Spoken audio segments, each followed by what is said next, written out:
Okay, I'm in now. So now click the link that was in the email.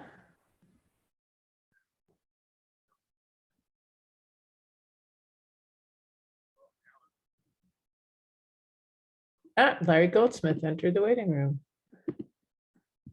Oh yeah, you got a whole host of people. Okay. Should I just admit everybody? Okay, actually, what?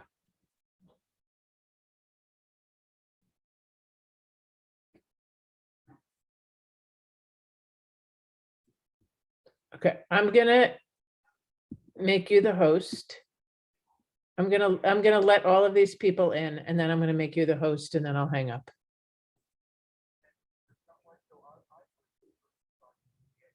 I will, I'm going to, I think I can disable the waiting room after I admit everybody.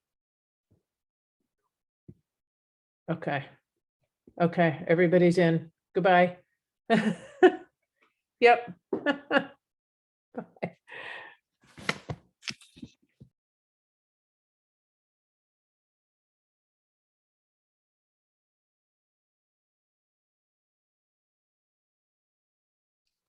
Good morning to all the people we were texting underground.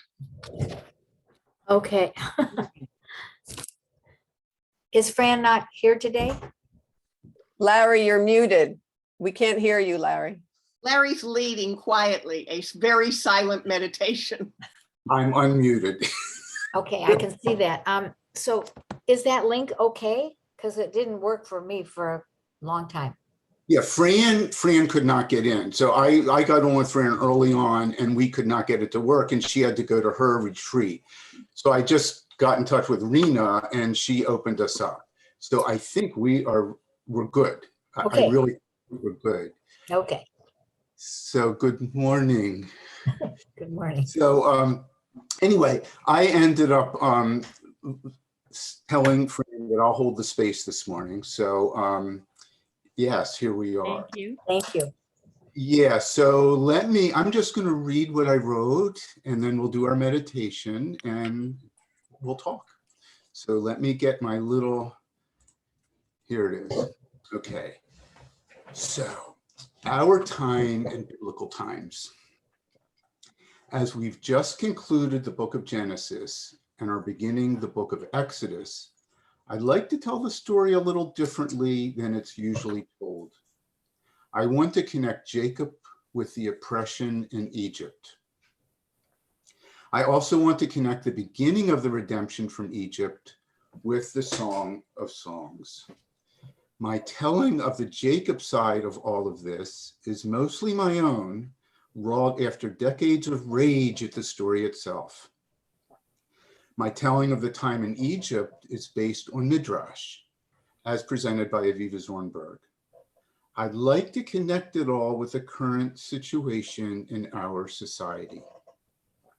Fran mentioned a few weeks ago how her teacher, Rabbi Aaron Smokler, has recently spoken of Jacob as an alienated person. I want to characterize him as a traumatized person who, because of this trauma, was unable to successfully bring the promise of his grandfather Abraham into his immediate family. Jacob's father, Isaac, was probably not a great role model. How could he if his father Abraham had tried to kill him? Jacob's mother Rebecca had one thing in mind, so it seems to me, Jewish continuity. Never mind using Jewish values to get there.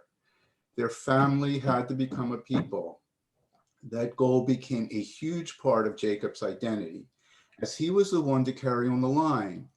And he and his mother had to make sure that it was not his twin brother Esau who was to carry on the line. Truth was not a big deal. Truth was not that big of a deal in the values held dear by Rebecca. And I don't think that was good for Jacob psychologically. But once Jacob left home because his brother wanted to kill him, Jacob ended up blossoming. He fell in love with Rachel, fathered 12 sons and at least one daughter through Rachel and his other 3 lovers. Business-wise, he was amazing, starting with nothing and ending his 20-year stay away from home with great wealth. Getting back home after the 20 years started out rather auspiciously. It began with his supposed victory over God in a wrestling match.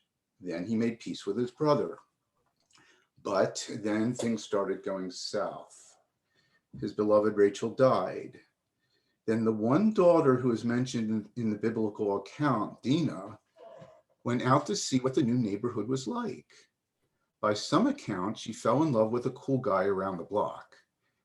That didn't sit well with Jacob's sons, who killed off all the non-Jewish men in the new neighborhood as retaliation. In being informed of this atrocious act, Jacob went limp, not offering reprimand to his brood, who seemed to be out of control, certainly out of his control. After that, we're told of the terrible dynamic that came about due to Jacob's favoritism to Joseph. That dynamic led to what Jacob was told to be the death of Joseph. And then, of course, there was a famine. But then things turned around for Jacob. Joseph was in fact alive and had the power to bring the family down south to live in the most comfortable area in Egypt. We might suppose that the family lived there with a measure of affluence. I do think that Jacob had come back home a defeated man. Sure, the text says he was victorious over God in the wrestling match, but he did walk away from that encounter limping. Given the comments spoken by him in the text, once back at home, he comes across to me as a nebbish and a kvetch. Now here is where things went south again. Somehow, given the affluence and given Jacob's inability to translate some of Abraham's wisdom towards the day-to-day life of his family, God got angry. According to the prophet Ezekiel, slavery was the punishment God meted out for the Israelites getting soft in Egypt, for getting soft in Egypt, and for not upholding the insights or applying the wisdom brought to the world by Abraham. I do think that whatever it was that Jacob learned of his family legacy as a child ended up getting clouded over by the trauma that was awakened on his return home. While away from home these 20 years, he was able to grow into his own person, but coming home, he regressed. Where does God go with all of this? According to the story, God's rather attached to Jews. God is like a loving parent to Jews. God has even been portrayed as a lover to Jews. And that's where I want to go now. For the rabbis, especially Akiva, were very taken with this love of God for the Jews, to the extent that the very rich and erotic language of the Song of Songs was taken to refer to the love affair between God and the Jews. God was not going to forget this love. Sure, God was angry, and he meted out horrible suffering during the 400 years of slavery. This punishment was actually so bad that in one midrash, the Israelites are said to have become automatons, not even feeling their pain for many years. Not feeling pain, they also could not feel love. They couldn't feel much of anything. That's the point in the story where the midrash brings in the Song of Songs. In the Song of Songs, the male lover is seeking out his female beloved. This young man is peering through the lattice, trying to connect with his lover. The rabbis connected this up with God trying to pry the Israelites out of their non-feeling state with a kind of loving gaze. It's only at that point in the narrative that the Israelites cry out. Being seen in this way, they can begin to feel. It's also at this point in the narrative that the text says that God knew the Israelites' pain. It's also then that God meets Moses at the burning bush. So what's the point here? First, Jacob was traumatized. Jacob needed healing and he didn't get it. He could not transmit Abraham's insights in a sufficiently effective way because of that. The Jewish religion had not yet matured. But the other point is that there's healing baked into Jewish faith that was later put forth by the Talmudic rabbis in the early centuries of the first millennium of the Common Era. Rabbi Akiva really pushed to include the Song of Songs in the canon. This deep love coming from God is critical to the faith that I think Jews have carried for all these centuries. Contemporary teachers, Rabbi Sheila Pels-Weinberg, Rabbi Shefa Gold, and many others have communicated this Jewish teaching in ways that have proven very compelling for many of us. The Midrash teaches that this love is what broke the ice of the Egyptian bondage and eventuated in the marriage at Sinai between God and the Jews. I think that the suffering of the Jews in Egypt may be something like the suffering of the Western world as it experienced the Depression, Normandy Beach, and Auschwitz. Just as the Western world made a world for liberal democracy after staring at the abyss, the Jews were ready for Sinai in some sense after staring at their own abyss. Many of us fear that it may be our turn or our children's and grandchildren's turn to stare at some kind of societal abyss. I think that this midrashic sense of God's love for us being like the love presented in the Song of Songs can really help us as we go out to live our lives and truly love the people in our lives. This felt sense also helps us to love the people in our society, people like us and people not like us. All the major religions push this teaching. Of course, so many religious congregations also seem to turn away from it. But this teaching of self-compassion and compassion for others has been held up by so many religious practitioners of so many faiths as the essence of all faiths. And this story, heard as I presented it, can provide a jumping off point to recognize how hard it sometimes is for us humans to practice love and how trauma and tragedy often results when it's not practiced effectively. But this story has, as amended by the work of the rabbis, bringing in the Song of Songs, offers hope, just as the Israelite slaves were offered hope coming from God knows where. How might we tap into this hope? Has such hope materialized in your experience when you least expected it? And what might it have been like for Jews over the centuries when experiencing oppression from the people amongst whom they dwelt? How might their faith have kept them going? Can that inform us now? If not, what might inform us? So we don't have as much time for meditation. So I think I'm going to reset my timer to give us a little bit more time for meditation. I'll bring us back at, let's say, 11:33, and I'll read a poem twice at that point. So let's meditate. Let's get into our sitting position. And let's feel this ground beneath us, the supportive ground, the gravity pulling us towards the earth. Let's feel it however we're touching the ground. And let's also feel this sort of aspirational sort of lift up vertically to the heavens. And let's imagine maybe, if you're up to it, or that is the way you do it, let's imagine this breath coming from the earth up through this tiniest of vertical somethings, up through our torso. And have a good sit.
So slowly come back to the room. And I'll read this very short poem twice. It's called Sacred Joy, and it's by Joy Ann Payne. There is something we have been in love with all our lives, cannot name, have not forgotten. All we know is that it fills us. Imagine losing everything and then finding you still have your spirit. There is something we have been in love with all our lives, cannot name, have not forgotten. All we know is that it fills us. Imagine losing everything and then finding you still have your spirit.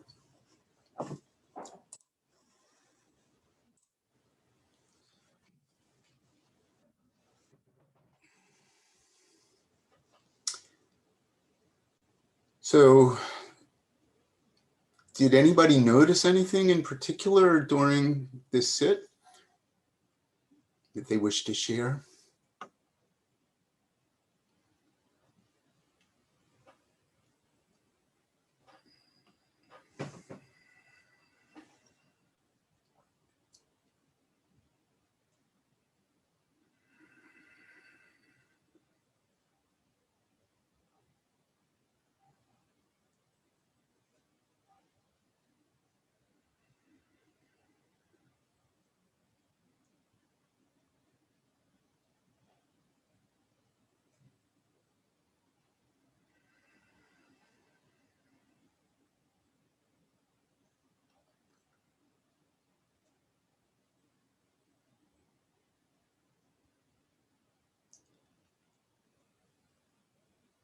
So we're all members, you know, at least a bunch of us at least, are members of Adat Shalom, and we're there for some reason. I mean, it could be social, it could be social, but people will come to a meditation session, you know, you think that like maybe there's something more than the social, as important as that is.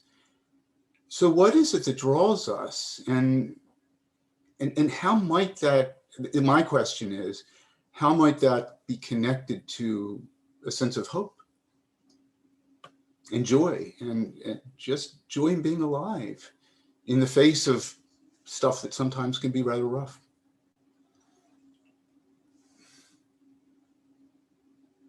Yeah, Barbara? A good question, Larry. Thank you. That really sparked some thought. I think that it does have an element of hope in it, because I mean, for me, I'm trying to center myself and to go inside and find some essence, whether it be my soul or whatever, and to become more aware of who I am and who I want to be. So I believe that meditation is the a vehicle to do that. So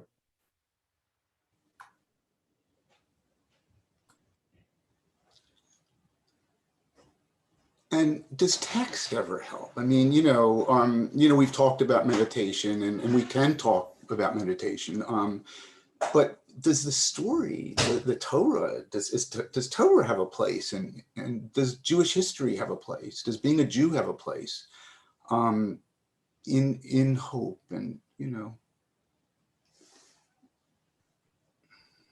I'll try. Yeah, Ralph? Yeah, I was going to say, I mean, sometimes the Torah reminds me, there's a certain timelessness in the sense that, centuries ago, people were probably looking at the same sky as some of the sky that what we're looking at now. They were in the same place, looking for the same spiritual connection. And it helps me to kind of realize that it gives me a sense of connection, some normalcy, that we're in this eternal search for meaning. It's it's something that we do for all our lives, trying to connect, trying to find, why are we here, what is our purpose, how do we do good. So I think the fact that we're coming back to the same roots and the Torah reinforces that. To me, it gives me a sense of comfort, a sense of returning.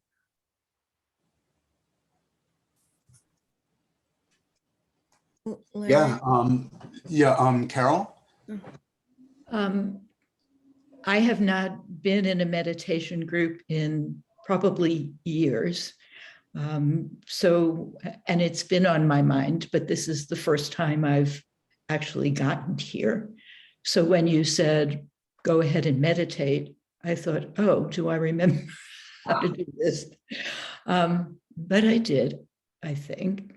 The Torah stories, to me, brings us closer together. We are from a common family. We share common story, common history, and that sense of community draws me to be here this morning and wanting to be with others in the community. And this is our story that we share, and our heritage and our relatives. And that keeps us and binds us together. And I think it's important. It's an important element in this process. So thank you, Larry. Thank you.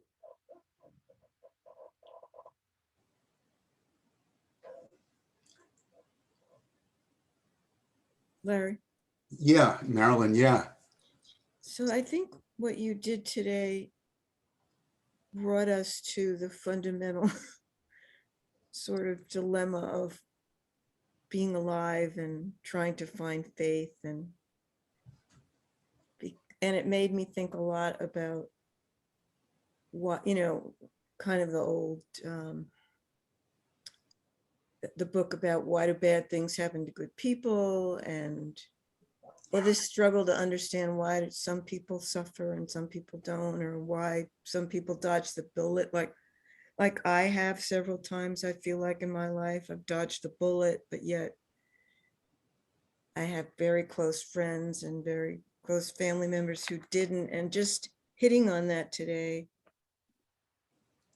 made me think about whether the way to look at it is that we're all like one being or something, and that this terrible thing happens to that person but not to me, and then, or something terrible happens to me, not to the other person, but we're all sort of in it together to hold each other up. It's not comforting to me, what I'm saying. Right. It's not comforting to me because I think about, for example, a friend of mine whose grandchild is severely disabled from birth, basically. And my grandchild isn't. I can't reconcile it, but somehow the fact that we're all in it together just helps like a teeny weeny bit. Right. I mean, what I was trying to get at, what I think I was trying to say is that this stuff happens. and Jacob was a mess, right? Because of all kinds of things happen that aren't good. And all kinds of really bad things happened as a result of what I'm saying, Jacob's messed upness or his trauma. And but somehow, at least our tradition, our heritage, has looked for sunshine from someplace, and they're saying that there was horrible suffering. I mean, you read the Midrash, and the suffering that went on before God actually decided to wake up, is just atrocious, and we know that. You just talked about it, Marilyn. At the same time, there's this Song of Songs thing, that there's this element of deep, like you said, connection, like Carol said, that, so it's sort of both, it's sort of this and that. And and I agree with you, Marilyn, it's not comforting to necessarily say it's all one thing. But I guess maybe what I want to say is that this one thing, this one part of this one thing that's here and talking, you know, I think I've been given a heart that that I've been asked to open in certain ways, and to reach out as God reached out in, well, as these lovers reached out to each other in the Song of Songs. And so it's both, I think. Yeah, Orit? I don't have anything profound to say except that the recording button is still on. So what do I do? Is this? Maybe just stop at the Thank you, bottom. Thank you, Orit. Yeah, you're welcome. Recording, click how to, oh,